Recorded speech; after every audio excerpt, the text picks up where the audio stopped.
Let's get it going. It's Sports by the Book here from the South Point studio. She's Alex White. I'm Matt Neverett, welcoming you in on a Monday afternoon. Thanks to those tuned in to Punchlines with Frank Nicotero. Frank will be back tomorrow. Should be a fun one. Thanks for those tuning in here. Leave us your live comments. We want to hear your favorite picks of the day. We'll have plenty of college basketball talk. We'll talk some professional hoops as well on the hardwood. We'll talk NHL, of course, college hoops, the bulk of the show as it is this time of year. And we'll also be joined by sports betting analyst J.J. Uribe here in about 15 minutes. Get his thoughts on an interesting slate today. A couple of big games, both in the Big 12, and then a lot of games in the SWAC. The ASUN tournament kicking off. That's a lot of lower-level Big Sky games going on. So this should be a fun day. Some unique opportunities, especially in the totals market, for you to take advantage of. But there is big news, Alex, that we are maybe not dropping, but definitely going to be some of the first to react to, especially here at the South Point studio. The big news in the NFL today, Russell Wilson, not released yet, but will be released on March 13th when the new league year kicks in. And this was a move that is not surprising to a lot of folks. That relationship just really, really never worked out over the 2 years that he was in Denver.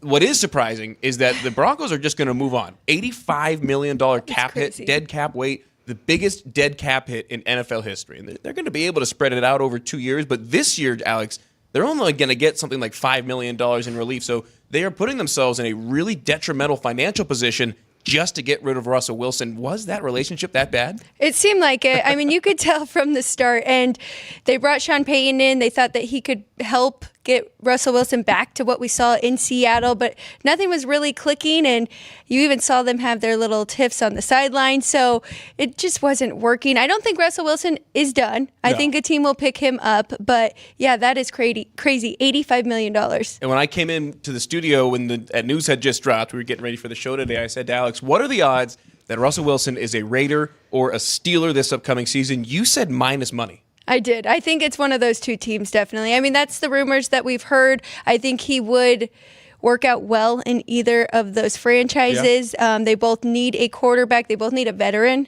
They're right there, especially at the end of the season. Pittsburgh even making it to the playoffs this year. So I do think it's looking like one of those two. What do you think? So those two teams are interesting to me because they're both in pretty transitional spots, with the Raiders in the hiring of Antonio Pierce, all new offensive, defensive coaching staffs. Seeing what they're going to do and trying to establish an identity, I think, is going to be the most important thing early on for Antonio Pierce with his first true head coaching job. The interim tag removed, and he's the guy. And then, of course, in Pittsburgh, there's always kind of transition outside of that head coaching role. So I'll be really interested to see what they do because, like you said, the Steelers were a playoff team this year.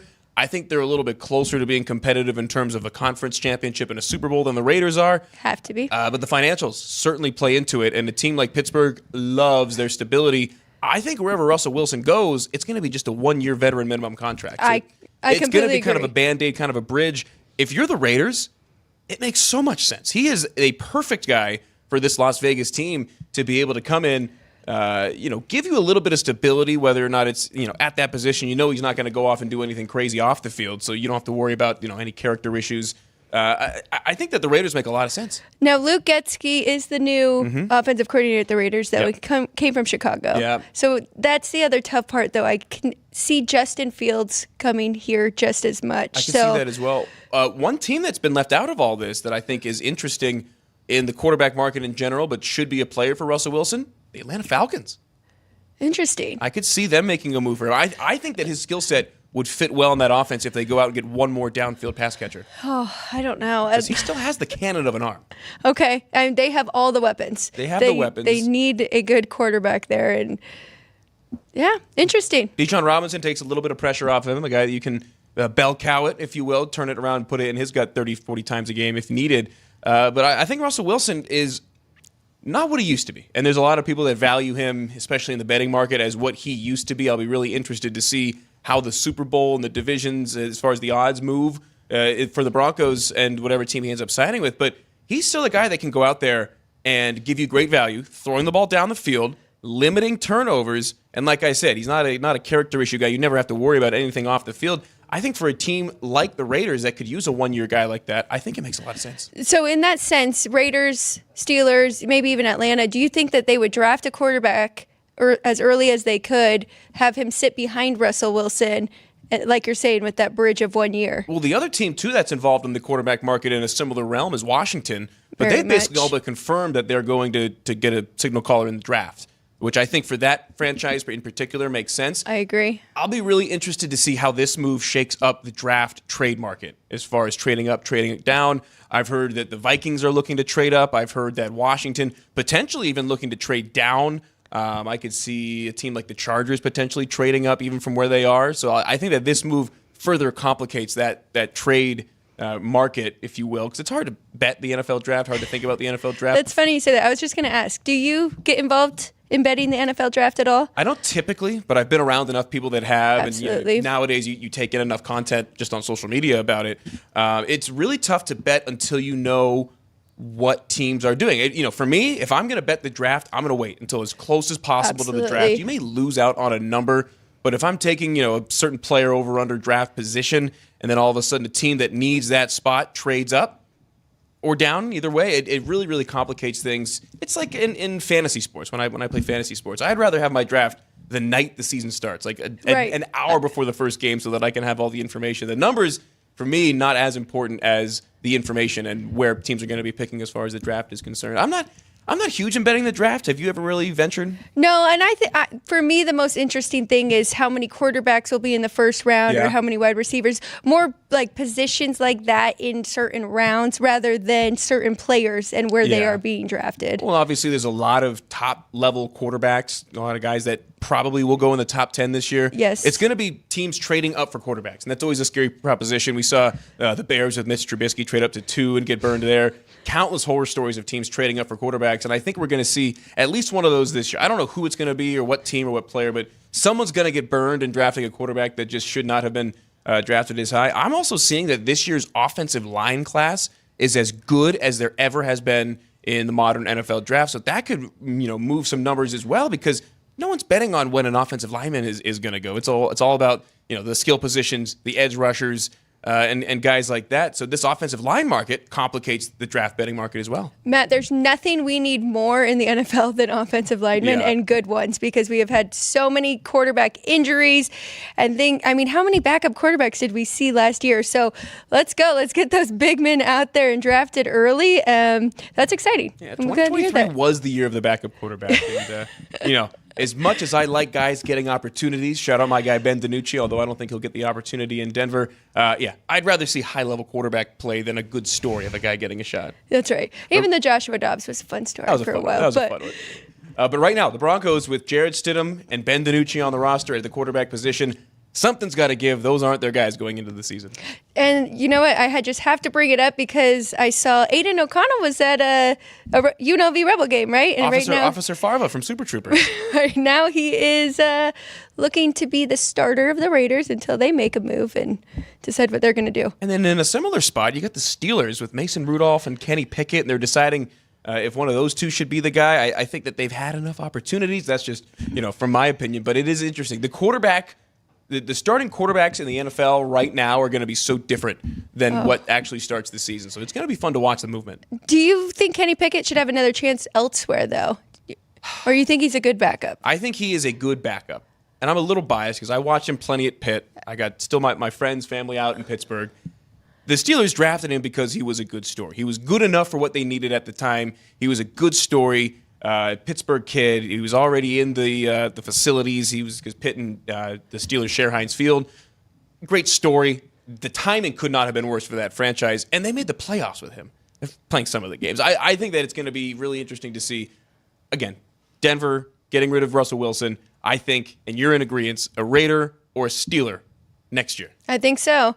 There was other rumors about the Falcons. That's why but I can't think of who the Falcons was rumored are doing to go a good there. job of keeping everything kind of quiet, including the Bill Belichick interview just kind of went under the rug, and then all of a sudden all these details came out that he was never actually offered the job, but Atlanta's done a good job of keeping things under wraps. Very good, which at this time of year is one of the more important things for running an NFL franchise. But yeah, we weren't even planning on opening with that, but the news dropped about 20 minutes before we took the air, and definitely will be interested to see how that impacts the betting market. When we updated the Super Bowl odds following this year's Super Bowl, looking ahead to next year's big game, the Broncos 75-1 I think that this number will drop those odds. I could see them dropping to 80 or 85 to 1 behind us if it hadn't already. And we'll definitely keep updated as we approach the NFL draft coming up. It should be one of the more exciting NFL drafts and one that features a lot more movement even than we're used to. It feels like the draft has a ton of movement in terms of picks and players with trades over the last handful of years. But yeah, always good to have the NFL news while the NFL Combine's going on. It is a year-round sport and the actual national pastime, and that's coming from a baseball guy. Yes. But want to move into our national pastime. Alex and me love college basketball. This is the time of year as we're getting into March. It is March. Hard to believe how fast the season flew by. And it's an interesting slate tonight. 2 games really that everybody's got an eye on in the Big 12 and then a lot in the Big Sky. But Alex, just from where we are right now in the college basketball market, I think if you have not started to do your research on teams and conferences, it's not too late. It's never too late, but a lot of the head work for people like you that do your own numbers, have your own systems, a lot of that work's already done this time of year. Oh, absolutely. And I really just feel like I am at a great place. Just now from this past, just a week ago, I was really struggling, had some off days, and then this weekend was very good. So you're right. It's taken a lot of work, a lot of adjusting throughout the season to get here, but I know it's almost there. I'm very excited. 2 weeks from yesterday for Selection Sunday, but then again, it's like I want to take it slow, embrace these next 2 weeks with conference tournaments, and it'll be a lot of fun. But it's going to be a great tournament. I think it is wide open as ever, and I'm excited to see what happens. And betting the NCAA tournament for me is like studying for a test. Now, if you know the material well enough and you don't study, you could pull something out. But isn't it so much better to go in with confidence and know that your numbers are right and that your thoughts are right? I've always kind of compared it to that. I like that. I've never heard that. I really like it. It makes sense. In school, I was much more of the former, just kind of flying by the seat of my pants. With college basketball betting, I like to have numbers and as you know, trends to back me up.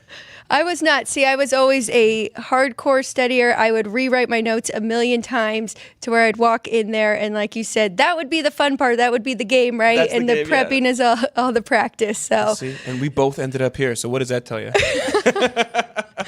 That my Catholic education. Thank you, Mom and Dad, for sending me there. But yeah, what are you gonna do? Different routes to get to the same fun point. As we look at the matchups tonight, well, the big one, and I think one that I'll say the second biggest matchup of the night, and really the big ACC game of the day, 881, 882 on the betting rotation. Number 10 Duke in Raleigh at NC State. This game at the PNC Arena, about 10 minutes from where my mom lives, North Carolina. A really fun and unique basketball market, and this is one of the premier matchups as Duke laying 6.5, a game that starts in about 45 minutes, first game of an ESPN doubleheader. Blue Devils opened at -4.5. They're all the way up to laying 6.5 points with a total of 150. What are your initial thoughts on this NC matchup? So very interesting because this number has kind of jumped around. Like you said, open 4.5, went to 5 slowly, and then today a lot of money coming in on Duke. Now that it's at the 6.5, Matt, I like the dog here at home, and it's more of a play on the number, a play on the spot. I know you're going to tell me all of these great numbers about Duke, and I know because they have been playing their best basketball. They're in their best form right now, but I just think it's too many points at home. I'm also going off a little bit of revenge because Duke won the last game of the regular season against NC State just a year ago. So they're going to be ready for this one where Duke could have a little bit of a look ahead because they have North Carolina up next, who is their biggest rival. They are chasing North Carolina for that 1 seed, but North Carolina's going to Notre Dame tomorrow. I think they're going to have that one, and then it's just going to come down to them against each other, but North Carolina will still be a game ahead. So I like the points here. I think there's value now that we're at that 6.5. Yeah, Duke a game back with 2 to go in ACC play in the regular season. I'm going to go against you. I got it at 5.5, not a great number, even though it's up to 6.5 now. So the money all coming in on Duke. I got it a little bit early. But this is a Duke team, with a lot to play for, given the schedule and given the standings, but also just doing what they do. This is what Duke does in terms of getting ready for the conference and national tournaments. They are getting hot at the right time. Kyle Filipowski had the most miraculous recovery anyone in the medical community has ever seen, and John Shire's got this team ready to go. Not only that, they are a much better team by the numbers than NC State. It is an easy travel from Durham to Raleigh, about a half an hour on a bus. Duke also in great form. Went back, their last 8 wins have been by 8 or more points. So they've covered this number in each of their last 8 wins. And, while a couple of those were against your Louisvilles and your Miamis and your Wake Forest, who's been pretty good, but like Virginia, right. UNC, this is a Duke team that is really beating some solid ACC performances by 8 points or more. In fact, of those 8, 7 of them were by double digits. It's very impressive. They are playing their best basketball. I have to agree with that. I just really play on the number. NC State, they are 11-4 at home this year, and that's straight up. It's not against the number. They covered in 7 of those 15 games, but most of them they were a favorite or a small favorite, so they're in a little bit of a different role here. Just got to give it their best shot here at home. They'll have a great fan base there as well. Yeah, should be always able to get up for the Dukies when they come to town. The two teams heading in different directions. Duke is 4-1 in their last 5 against the spread. Straight up, NC State has lost 3 of their last 4, but as you mentioned, have had a lot of success at home. The names to keep in mind for the Wolfpack in this game, DJ Horn and Jaden Taylor. They've each scored 20 or more points in the last 2 games for NC State, so they're going to need to have another big game between the two of them to be able to take down Duke, who's now laying 6.5. Again, this one opened at 4.5. Duke, the number 7 team in Ken Palm. NC State, number 75. So, yeah, I'm on Duke. Alex is on NC State. Hey, it can land at 6, and we're both winners. There we go. I like that. Vinny won't like it. He likes when it's two-way action and one person loses. Yeah, but exactly. Right there. We got to land at 6. So hopefully we can find a way to middle this. Right. Let us know who you like. This Duke-NC State matchup, the big game around the ACC, and should be a really fun one. This one's starting at 4 o'clock. You got about 45 minutes to get your bets in. This one, the first end of a day-night doubleheader on ESPN with the nightcap that we'll hit on in just a couple of minutes. Texas at number 15, Baylor. But for now, we'll step aside, take a 2-minute break. When we return, JJ Uribe joins. He's got plenty more college hoop talk. We'll talk national championship odds as well. JJ Uribe joins us next. South Point offers all the types of entertainment you'd expect at a first-class Las Vegas resort. Did you know our 400-seat showroom is one of Las Vegas's top destinations for live entertainment? Enjoy live performances by classic Vegas entertainers, bands, and today's hottest comedians, plus a rock and dance floor. You can also enjoy live entertainment at the Grand View Lounge, where you'll feel all the vibes of old Las Vegas.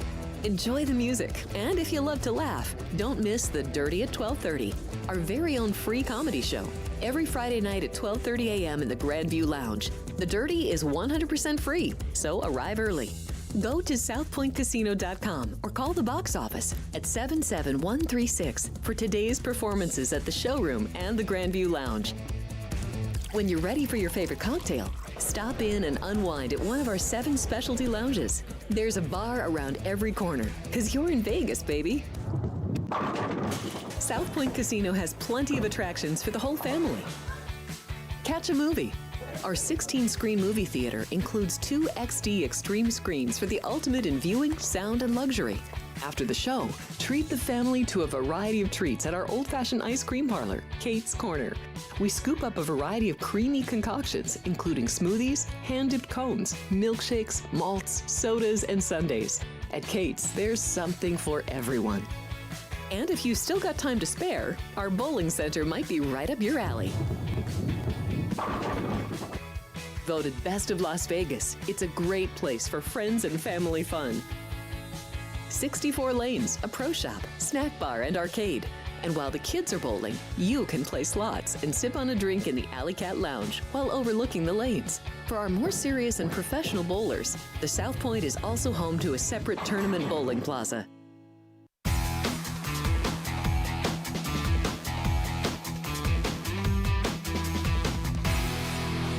Back here at Sports by the Book, along with Alex White, I'm Matt Neverett. JJ Uribe joins us shortly, and one of the games that we're going to get to with him is a game that we were just about to get into, Alex, and the game of the night in college basketball, in my opinion, a really, really interesting and tightly contested matchup the last time that these two teams played.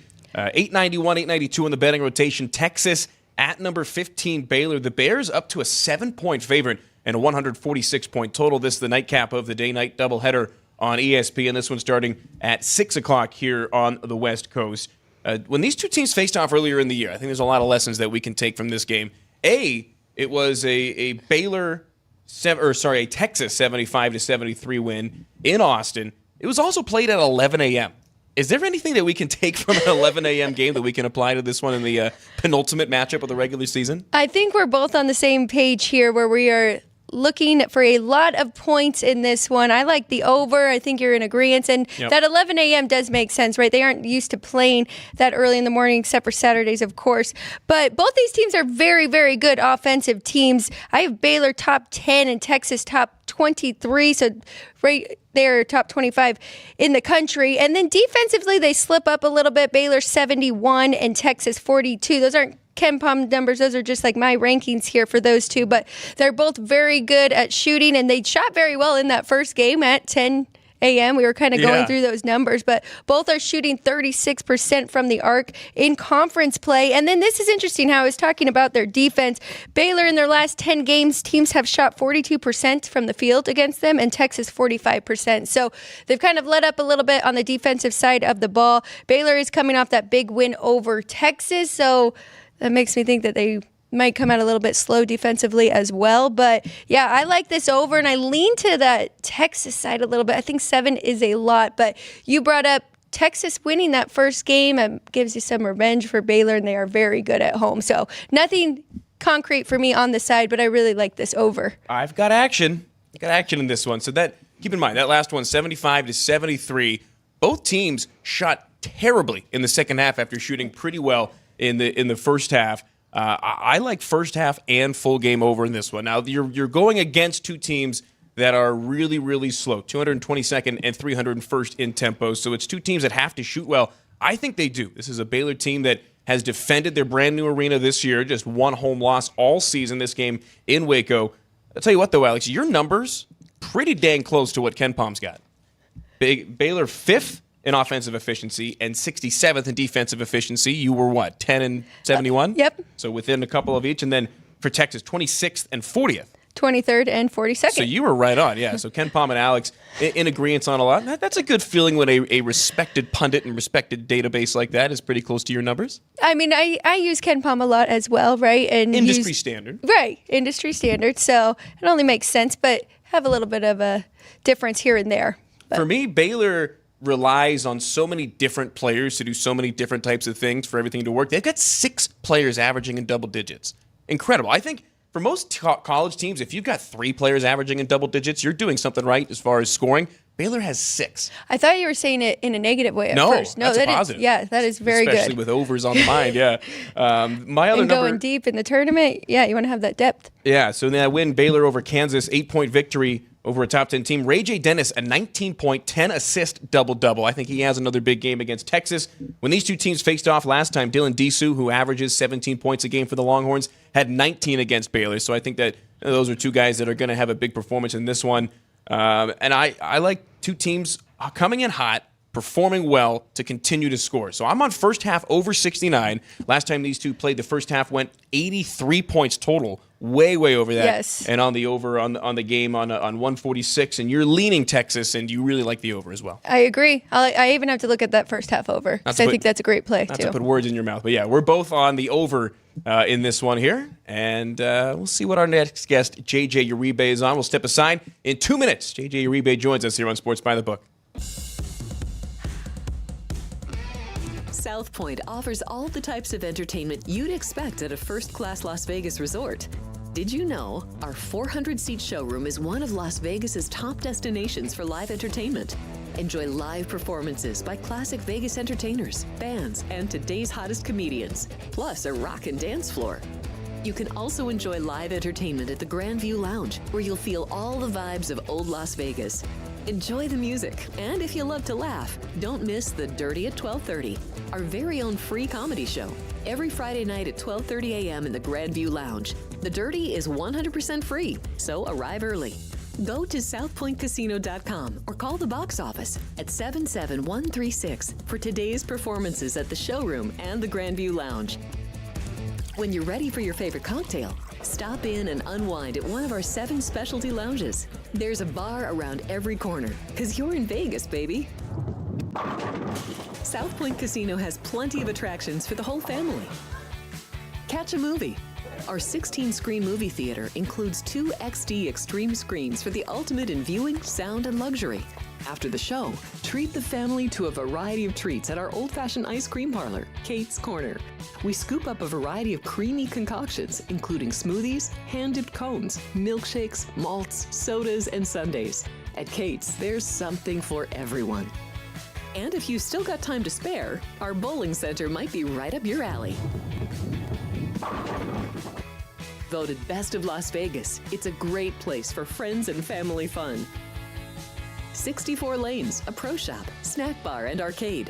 And while the kids are bowling, you can play slots and sip on a drink in the Alley Cat Lounge while overlooking the lanes. For our more serious and professional bowlers, the South Point is also home to a separate tournament bowling plaza.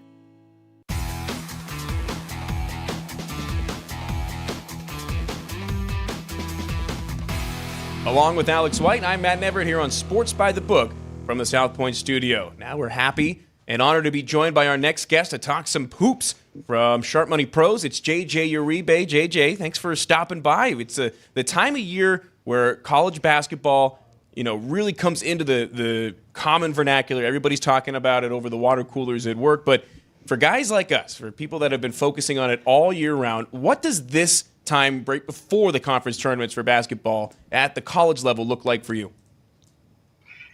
Well, I'm a heavy volume guy, so I think I'm kind of happy that we're getting towards the end of the year because it's been pretty busy the last couple months. So for me, it's really about just picking my spots. We know March Madness is going to be crazy. So the one thing I don't want to do is over leverage on any specific games. There's going to be a lot of, I think, luck factored into many of these games. So if you're not, what I would say is if you're not factoring the mathematical edges, you get creamed. So you want to be careful in these games moving forward and also know those situational spots as well. JJ, let's go into some of these big games tonight. We've got Duke going to NC State. Good ACC matchup here tonight. The line has moved, money on Duke. It is now 6.5. Do you like anything in this one? Total 149. So the first thing I would say about these two teams, originally I was leaning Duke, and then the more I looked at it, my numbers only have NC State to get within 5.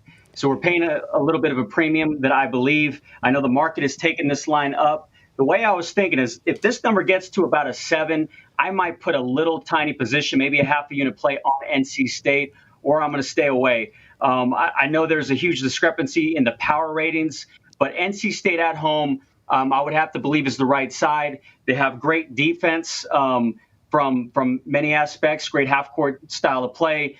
They could defend the rim. And Duke, we know one of the things they're going to be doing a lot is going to be attacking the rim. And I think NC State can stop that. Offensively, I was seeing if I could find a discrepancy, and I think we can. Mid-range, have them 74th in efficiency, 29 in the post-up, and that's where Duke can struggle sometimes is down low. I think NC State has a chance to cover the number. Not sure if I'm going to get involved. What I might do is wait until the second half, look at what the shot quality is presenting itself with, and do an in-game depending on what the number is. A pregame, I'm probably not unless I can get a 7. And in this matchup, Duke looking up at UNC, the Blue Devils a game back in the ACC standings with 2 games to go. Is that something this time of year that you factor into your handicaps, conference by conference? I mean, it is. I am making sure that it's an important spot for Duke. We know Duke still has a shot to win the conference, and on the other side, we know NC State they need this win as well. They need to win this game. They're right there side by side with Florida State. So I am factoring that in. But I'm also making sure that I'm not going against a bad number. I don't want to pay any premiums here. I want to make sure I'm on the right side of the math because at the end of the day, we know that if we're paying premiums, you're not going to win long term like that. So I'm factoring in both. Both are just as important. And if I can't find a play, I just stay off of it. I love it. We're going to go to the Big 12. Let's see if you have a play on this one. We were just talking about it. Texas at Baylor. Baylor has been very good at home, but now they're a 7-point favorite. I know you're a sharp bettor. That's why your website's called what it is. You like dogs and you like unders. This one, we've got -7, total 144.5. Anything you liked here? Oh, I'm sorry. Moved to 146 now. Opened 144.5. So I have nothing on the total. One thing I was looking at is the side, and I lean Baylor. just from a situational standpoint, we got Baylor at home. One thing we know that Baylor loves to do is they're going to attack the rim. One of the weaknesses by Texas, they can't protect it. I got them ranking 312 in efficiency at rim protection. The issue is we're also paying a premium. My numbers only have Baylor winning by 4. It is a revenge spot. I looked at the shot quality of that first game when they played Texas, and I'm looking at it right now. And there was actually I had Texas winning by a little bit more than that too. So a little bit of a concern if I'm going to be playing laying that chalk. But what I'm thinking, again, another end game play. If I get Baylor at home, and I already know they're the right side, they're the better team. If I can get Baylor to go down at half, I might want to jump in. There's been a few really good spots that I've seen the last couple of days. We saw yesterday Memphis. They went down. I had them winning by 8. I was like, okay, I'm going to wait, see if I can get a better line. I got them at 9.5, and they won the game outright. And it was like that a few days ago with BYU. BYU, same situation. They underperformed, fired away at a 9.5 again. They came out and they won outright, covered the spread. So that's what I'm looking at here. I don't want to pay a premium. If I can get an in-game, maybe I'll jump in if I can get the live number at 4, but no more than that. And then hopefully Texas just overperforms. Second half, I take Baylor. And JJ, I'm smiling to myself here because you not only listed one of my favorite strategies in college basketball, betting the home team that you know is the better team in a live spot. You literally listed the 2 teams that I've done that with the majority of the times this year in Memphis and BYU. I've hit on both of them a couple different times, live betting them either late in the first half or at the halftime break. So you are more than welcome back on this show whenever you want for that angle alone. That's one of my favorite ways to do it. And it started when I was working behind the counter at Westgate at the sportsbook there with big-time NFL favorites. You take a 7-point favorite, you get the other team scores, you get them at like 4 or 5, you get a much better number on a drive that really doesn't matter in the 55 minutes later at the end of the game. I love that strategy, and it's really effective in college basketball, especially at this time of year. So I'm really glad to hear you bring that up. This is a game that Alex and I are both thinking over on the total at 146, but it is 2 of the slower teams. You brought up that matchup when they played earlier this season. It was a weird game overall. An 11 a.m. start time locally in Texas. How about these field goal percentages? Baylor in the first half shot 56%. They shot 38% in the second half. Texas in the first shot 64%, and then a rather inefficient 40.74% in the second half. So that game was a tale of 2 halves, and even the second half went over in that one. So I think that even though these teams play at such a slow tempo, I know I'm on the over. I'm on first half and full game over. But just the Big 12 in general, what are your thoughts on betting the Big 12 come tournament time? Because out of the 14 teams in the conference, they're projected to get 9 in the tournament right now, including both Texas and Baylor, an 8 and a 3 seed projected right now. What are your thoughts on the Big 12 from a national perspective? From a national perspective, I think we have some solid teams out there. Regardless of the conference, though, at this time of year, I want to make sure I have the team with the better defense at protecting the rim, and I want to have that team that can actually be efficient at getting to the rim. And so Baylor's one of those teams that in this conference provides that value for us. They actually can protect the rim. I got them above average on that. I got them above average in efficiency when it comes to attacking the rim. And we know they can shoot 3. So I'm looking at teams that are well-rounded. Baylor would be that team. And to go along with that over-under, I actually agree with you. My numbers have 148. So I think there is a little bit of value on that total. So I'm gonna lean with you guys on that number. But yeah, I mean, just going back real quick to when you were talking about getting in-game, I feel that same way with the pregame stuff too, because when we have the shot quality data alone, and we're going to talk about that in a few of these games, I look to see what happened in that first game. And if I can get some value based off the adjusted shot quality, I'm going to normally fire away on that second game. So it works really well on the second game of the season and on the in-game wagers as well. JJ, I want to detour a little bit and talk more about this shot quality because your models, you are very advanced. You're spitting out things that we don't even see on KenPom. So looking at all your models, can you tell us who you have the highest power rated team right now in college basketball? Well, it's not going to be a surprise, guys, but it's the Houston Cougars. Okay. When it comes from an offensive standpoint, I have them well-rounded in everything.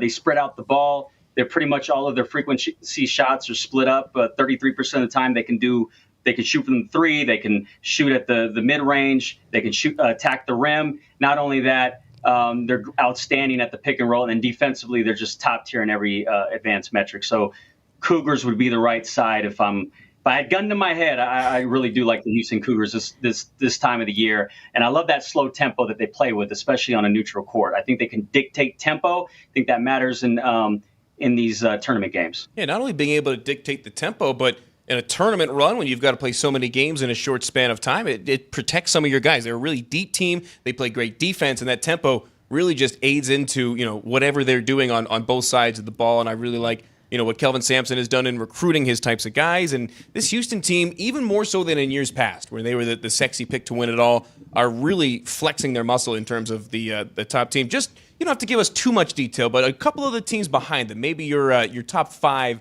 in your rankings right now.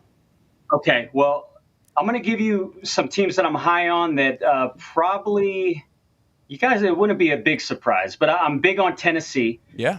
Tennessee this year, I got them 3rd in the power ratings. They're a team that I have top 3 in almost every defensive metric. I'm looking for those teams that have good defense. There's not like any negative aggression on this team, so they're playing to their analytics. That would be the next team up that I would be playing. Another surprise, it's not UConn, Connecticut. Another well-rounded team offensively. They do everything. They don't overshoot on the threes. They know how to switch it around, change gears, attack the rim when they need to. Great defense. And then maybe I'd say my sleeper pick would be Iowa State. I've been big on this team all year, mainly because of their defense. Their defense is top tier in most of the advanced metrics that I look at. And then I love teams that know how to attack the rim. So not necessarily not the best at shooting the ball, but I think with that defense and the fact that they're so efficient at attacking the rim, offensive rebounds, creating turnovers, that could be a team that gets far in the tournament. So as of now, I'm going to say those are my main teams that I'm looking at. I'm making sure that I'm not playing teams with crazy negative regression. If anything, they have positive regression going into the tournament play. Are you holding on to any future tickets right now, or are you starting to look? You didn't want to jump too early? I jumped on Tennessee. I got 20-1 odds a while back, and then also Iowa State at 50-1. Not sure what they are right now, but I'm hoping. I'm pretty sure I beat the market. Definitely. I think they're 22-1, and I am also holding that same Iowa State ticket, JJ. Okay. Yes. Okay. Cool. Rock solid. Yeah. Alex Hurrier's perked up when you mentioned the Cyclones. We know how good Houston's defense is. If you look at conference play, Iowa State is number 1 right now. Houston number 2. No, I know Houston's the tough one to get through, but they won't necessarily be in the region. They may not have to. Yeah, so that'll make it a little bit easier of a run. Let's go ahead and look at a conference tournament that started today. Crazy. Yes, we got the Atlantic Sun. Let's start with the first game on the board. Number 9, Kennesaw State, and number 10 seed Jacksonville. I don't have the numbers for you exactly. I think it moved down right now. Most places we've got Kennesaw State -2.5. At South Point we have -3, and we'll have the total here for you in a minute. But is there anything in this game that you know off the top of your head, or are you passing on this one? Well, I'm telling you, I'm passing on this one. The first thing I'm always looking at is my numbers. Okay, what are my numbers? My numbers, I have Kennesaw State -4. I noticed that the line went against me, not necessarily scares me off of the play. I think if I were to take this play, though, I did find a discrepancy with the first half. This might be a first half play on Kennesaw State. I believe it was -2. Don't know if it went up by now, but that'd be the only way that I played. I'm not going to play it, though. One thing that I looked at when I dug deeper into this, both teams almost play identical. Both of these teams love to attack the rim, but a slight edge with Jacksonville's defense. And that got me off the game because I rather play the team with the better defense. What I'm looking for when I'm trying to get involved in a game is I want to find a discrepancy. I couldn't really find it, but slight lean Kennesaw State first half. Yeah, I'm getting involved. I'm seeing about 2.5 market wide on the number for Kennesaw State, 148, 148.5 or so on the totals, and it's basically the same book to book. And the other game in the ASUN tournament that's going on today is Queens University against Dunk City, the boys from Florida Gulf Coast University down there in Fort Myers. Behind us at the South Point, the Florida Gulf Coast team laying 3.5 with a total of 155. Your thoughts on this other ASUN tournament matchup? So I do have value on this game. I got Florida Gulf Coast winning by 5. We know that they played 2 times. In that first game, and I just want to tell you what the shot quality that I have in this game, it was, let me see.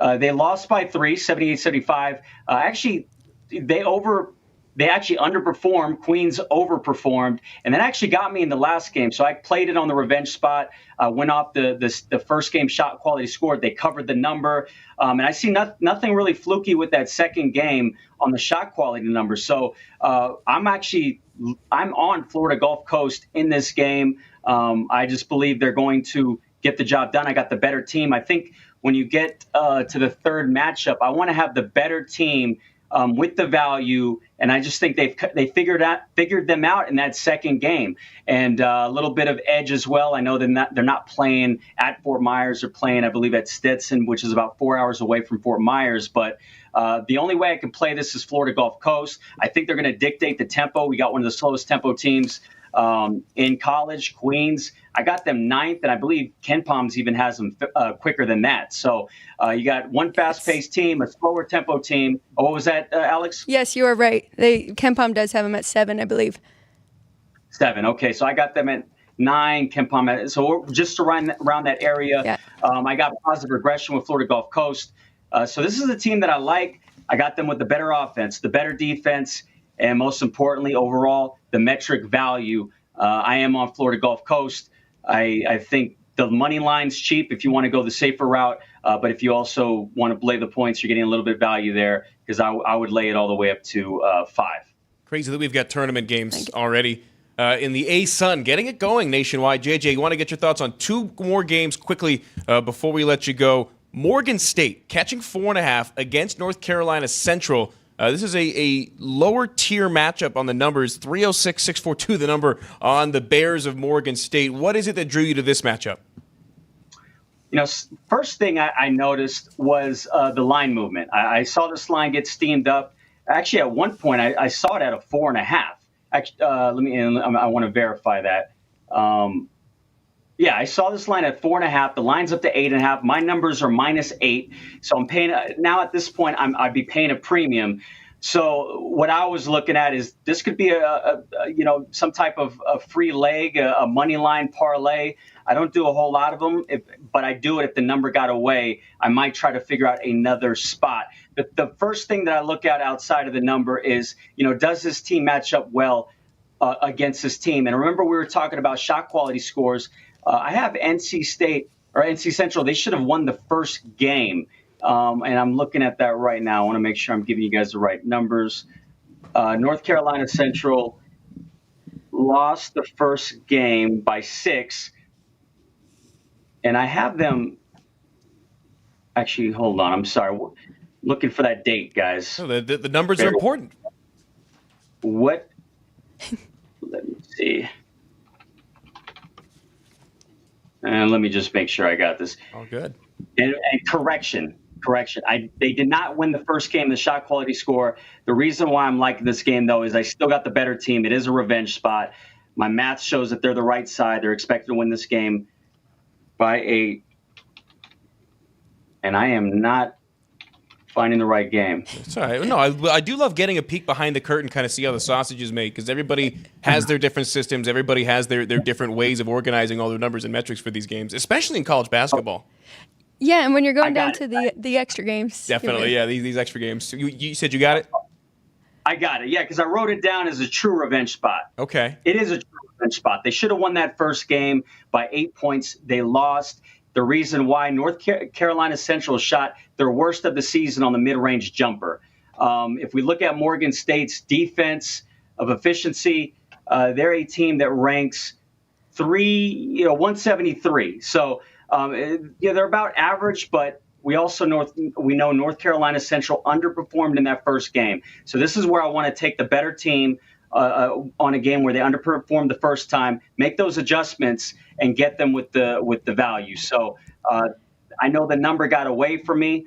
This would be a money line play with another team that I'm actually looking at. I know it's going to be the next game that we're talking about. I'll talk about that one as well. Okay, I'll set you up for that right now.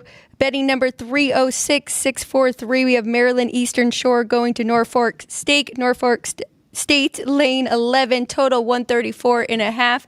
What do you have for us in this one?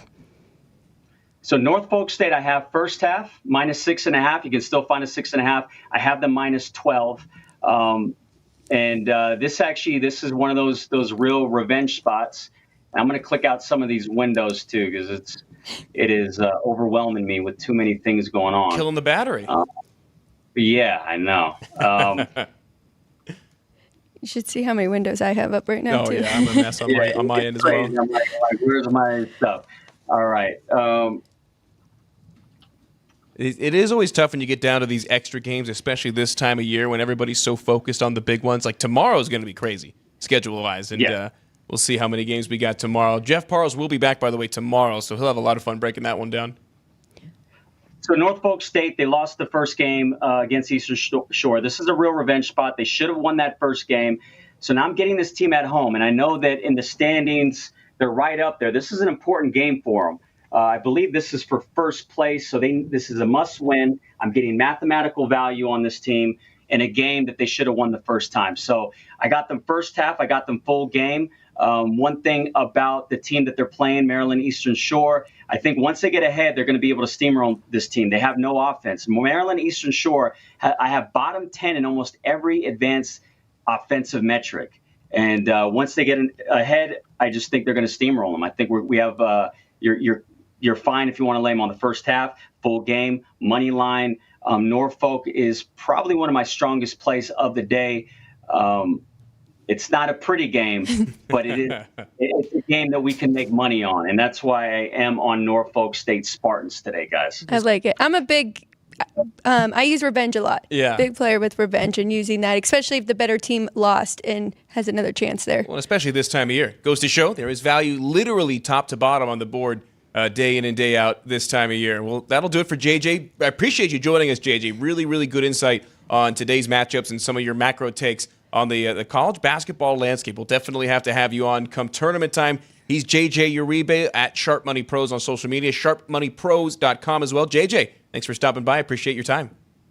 Thank you guys for having me on. Let's crush it, guys. I'll talk to you guys soon. I appreciate it. Yeah, great stuff. I love people that love college basketball as much as we do. And you love numbers. And I love that he loves my live betting angle, too. Yes. Hey, he was like 3 for 3 on all my criteria. He's in.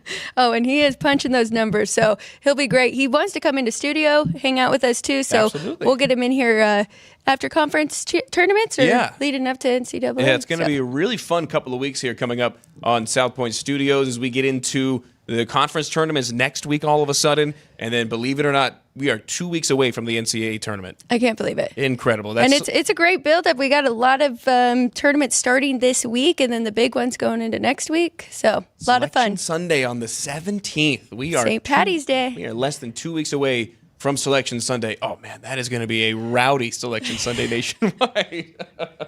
Yes, it is. That'll be a fun one. We'll have plenty of content here. We're going to do some special stuff because we love college basketball. Gives us an opportunity to help you make some money, to get some insight that you wouldn't normally find on some of these mid-major college tournaments that we've been following really the entire year. I've got your Mountain West coverage down pat. I'm in. Okay, well, help me with this. Tell me about Boise State. They are so good. Where did they come from? You said it really falls on one player. Well, Tyson Dagenhart is the man in Boise. But it really all boils down to the head coach, Leon Rice. It's the third year that he's led the Broncos to 20 or more wins. And if you can recruit in this modern landscape to Boise, Idaho to play basketball, you're doing something right. And Tyson Dagenhart, the big man, one of the best bigs in the country. They kind of go as he goes. They're a tournament team. This Mountain West Conference, 5, 6. How many bids? 5. So right now, I'm going to say 5. Right now, in my eyes, as we see the conference standings, Utah State is in, Boise State is in. These are at-larges to the NCAA tournament. Nevada's in. San Diego State is in. I got those 4 as locks. Agreed. UNLV's got to win the conference tournament in my eyes. Too many bad losses in the non-conference slate. Although they are booked into a top 5 seed, they will get a first-round bye in the upcoming tournament. No team has ever won the Mountain West tournament, by the way, without that first-round bye. You got Colorado State and New Mexico that are definitely question marks. I think Colorado State, out of those 2, has a better resume to get in on an at-large bid. So I'm going to say a 5-bid Mountain West, not out of the question. I agree. And Boise State is I think that's in. just about right. So right now, UNLV locked up that 5 seed, but they still have SDSU tomorrow. They still have Nevada on Saturday. They don't have that many games at hand. They have enough. They have enough because San Diego State's already in. Nevada is tied with them, but they're already locked in. That is your top 5 right there. Okay. Because so UNLV and Nevada play. Yeah, so that'll determine whether it's a 4 or 5. Okay, but it doesn't matter. Both of them are in. Both of them are locked in. The fact that UNLV already swept New Mexico blocks the Lobos out, and the fact that UNLV was able to take 1 out of 2 and winning on the tiebreakers against Colorado State. Very good. Thank you. How they were able to have that locked up. Because going into that last game where they defeated San Jose State by 18 on Saturday, we were trying to figure out, a couple of us that do some stuff for the UNLV were trying to figure out, okay, what do they need to be in? We thought that they were going to need a San Jose State win and then one of the next 2 games to result in a win. So when that came out post-game, I was surprised, but happy to see it. The other big note, too, this is the first time UNLV has won 9 conference games in a 10-game stretch in 25 years. That is crazy. They're a very surprising team, a very different team than we saw at the beginning of the year as well. And the Lady Rebels basketball team, top 23. They've locked up their 3rd straight regular season Mountain West title. They're going for their 3rd straight tournament title. I don't see many teams, if any, that could stand in their way. Their only conference loss in the last 2 years was to New Mexico, so that might be the only team that'll give them a shot. And plenty going on with the football team as well. A really surprising year last year. Yes. To some, not this guy, but Matt picked him. Number 1, baby. Didn't quite finish there, but best season in 30-plus years. It's also a lot on the shoulders of Coach Odom. Barry Odom has done a phenomenal job, not only on the field, but off the field, ingraining himself in the community and ingraining himself here at the South Point. Now, this was a really unique thing, and I've been calling Barry Odom the toughest coach in college football since. How many other college football coaches do you know that are going to get on the back of a real-life bull during a tough Headman event that we had here at South Point? Not very many. None. I really can't think of one. And while he is from East Oklahoma and is a fan of rodeos and a huge tough Headman guy, he had never been on a bull before. Now, if you're in your mid-50s and you've never been on a bull, he's not his mid-50s, like mid-40s. I don't want to age a coach. If you haven't done it by the time you're like 12, it's like skiing. You're not going to pick that up in your 40s and live to tell the tale. But Barry Odom, for fundraising and for just pride's sake, rode the bull. Did you hear the name of the bull? We did talk about it earlier on Punch Now, I thought it was going to be. I thought they were going to put him on like sprinkles or, something cute and fun. No, they put him on Widowmaker. That's right. Widowmaker. Barry Odom riding Widowmaker. Let's see how long he lasted. You talk about Coach Odom, I'm going to tell you something. He's your coach. He's got a bull they call Widowmaker. Las Vegas. No, he wasn't wearing the UNLV helmet. I don't blame him whatsoever, and you'll see why here in a sec. Boom! Oh. Just watch this. The bull goes out, takes a 90-degree turn right about here. Oh, yeah. And they collide heads. Yes, I saw that. I saw it from a different angle. It made me nervous. I think we have a clip from him doing a short little interview at the end. He landed in the splits as well. Bang! I'll tell you what, he's a tougher guy than I am. A little bit about with Coach Odom. Tough? What do we got to say? Well, Coach, tell us about it. Looked like he gave you kind of a nasty roll. You was right in the middle of him. It's kind of a dirty, cheap shot, kind of like somebody hitting a head-to-head helmet. What'd you think? He was in control from the start. I tried to catch up, couldn't get there. Awesome. Thanks, Vegas.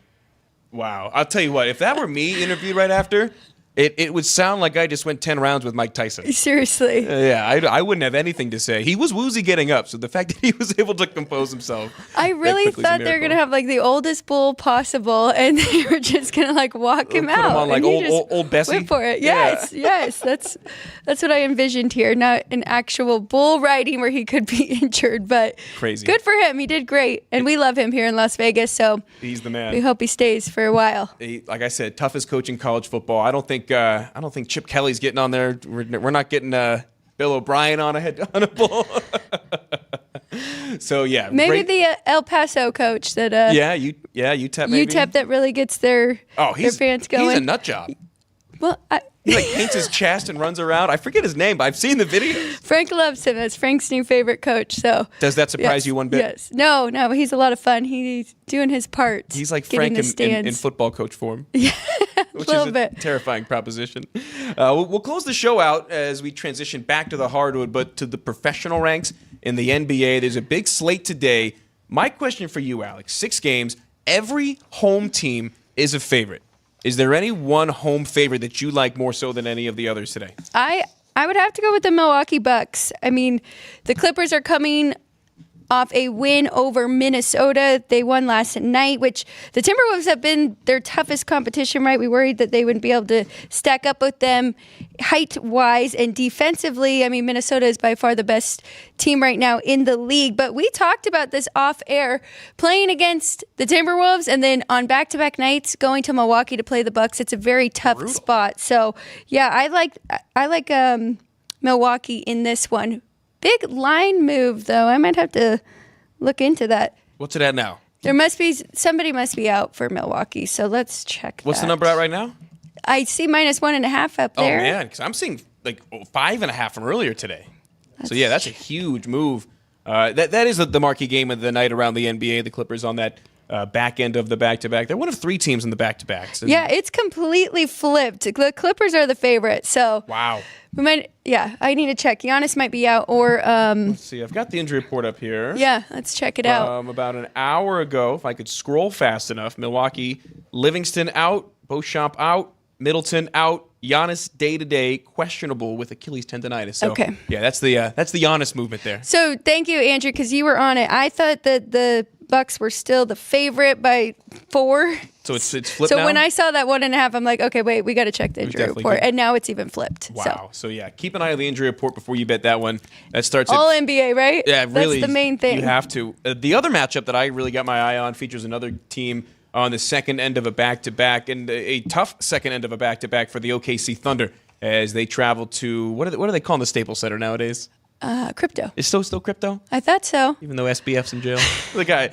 They're playing in LA. They're playing the Lakers, LeBron James and company, welcoming in the Oklahoma City Thunder, who are one of the youngest upstart teams in the league. The Thunder had a really tough game in Phoenix last night against the Bookerless Suns, and a 116-110 win. They turned it around and have to take on LA the next day. Really no injuries to keep an eye out in this one. You got any thoughts on this matchup? This one's tough. It's very tough. I like would the lean Lakers to on a the short over. Even though there's been a crazy under streak here with NBA, this is one game that I would lean to the over. I think you might like the home team here. I do like the home team, and I'm just looking at the injury report now. No real new injuries. Keep an eye on whether or not LeBron James goes in this one, but I think that LA, they pick their spots where they get up, and that's just always kind of been the way that LeBron has been throughout this back half of his career. I think this is a game that they get up for. This is a Western Conference playoff team coming in the Oklahoma City Thunder, and the Lakers have always, since LeBron's been there, played up or down to the level of their competition. And they're coming off a loss to the Denver Nuggets where LeBron broke the record.